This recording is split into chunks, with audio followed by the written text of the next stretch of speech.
Okay, so imagine this, right?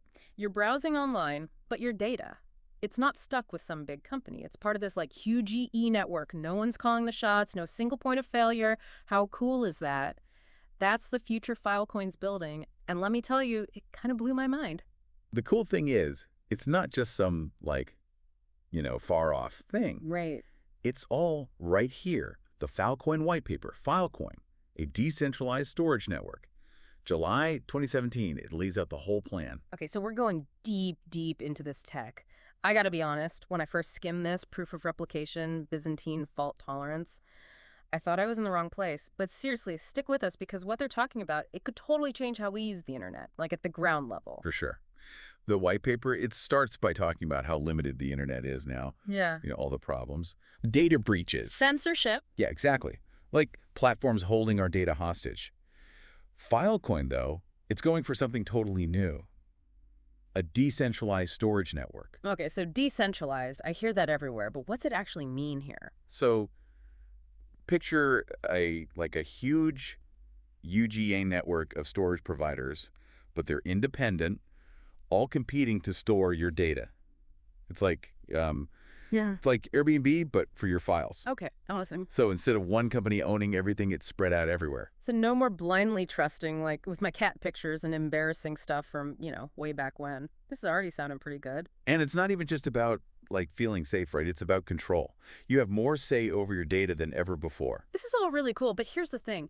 How do we know everyone's actually playing fair in this decentralized world? If it's all spread out, how do we stop someone from cutting corners? You know what I mean? That's where Filecoin gets really smart. They're putting together some really groundbreaking ideas. Okay. So first, there's this thing, proof of replication, or PoRep. Basically, it means storage providers can prove with math, like really prove that they're storing your data. Not just saying they are. So it's like cryptography to the rescue. I'm following you. It's even cooler than that, actually. Remember all those storage providers? Yeah. So Filecoin set up a whole marketplace. It connects you with them.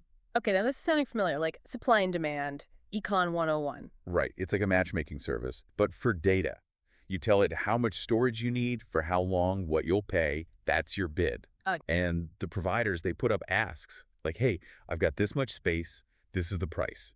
Filecoin does all the work, matches you up with the best fit. No more, like, comparing websites and all that jazz. Algorithms are starting to sound pretty good to me. But, okay, how do we stop someone from just pretending to be a provider? What's stopping someone from running the whole thing out of their basement or something? This is where it gets really interesting. So the white paper, they talk about this trust thing, but it's not like what we're used to, right? This is trust, but with something called collateral. Collateral, like they have to put something down. Exactly. Filecoin, it's a cryptocurrency. They have to commit some of it, like a security deposit. It guarantees they'll actually do what they say. If they try to just disappear with your data, or if the network sees they're messing up, they lose their collateral. Okay, now that's what I call accountability. I'm starting to see why people are so hyped about this thing. But let's walk through it. Let's say I want to upload, I don't know, my massive collection of digital art. Hypothetically, of course. So first things first, your art, it gets chopped up like a cake. Each piece can go to a different provider. So even if one of them has a meltdown, my masterpiece is safe. Exactly. It's like backups all over the network. Then, once your bid finds its match, you digitally sign a deal. Sounds serious. It is. It lays everything out. How much data, the time frame, price, the whole 9 yards. Then and only then do you actually send your data. Hit send, and what are these providers doing to keep it safe? This is where those proofs of replication come in. Exactly. It's not enough to just store it, right? They have to prove it. They use this cryptographic process, create a unique fingerprint of your data. It gets tied to their identity on the network, like a signature, guarantees they've got the real deal. Makes sense, but then there's the proof of space-time too, right? They have to prove they're storing it constantly. Like, it's not a postcard every day saying, still here. That would be a lot of postcards. Imagine something like this. The network's always checking in, asking them to prove it. They create these proofs of space-time, like cryptographic timestamps, and anyone can see these proofs. It's all out in the open. Anyone can check that they're keeping their word. Constant security audit, but built in, no third party needed.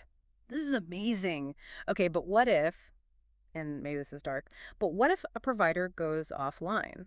Lightning strike, coffees spill on the mainframe, things happen.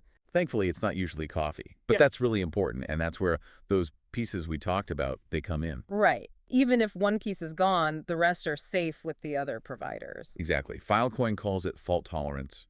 The network routes around those missing pieces. It can even get other providers to replicate them, so your data, it's always accessible. Okay, that is seriously reassuring. But let's say everything's perfect, my art is safe and sound, tucked away in the decentralized world. What happens when I want to actually see it again? That's where the Filecoin retrieval market comes in. Another market. It's all about markets here, huh? That's decentralization for you.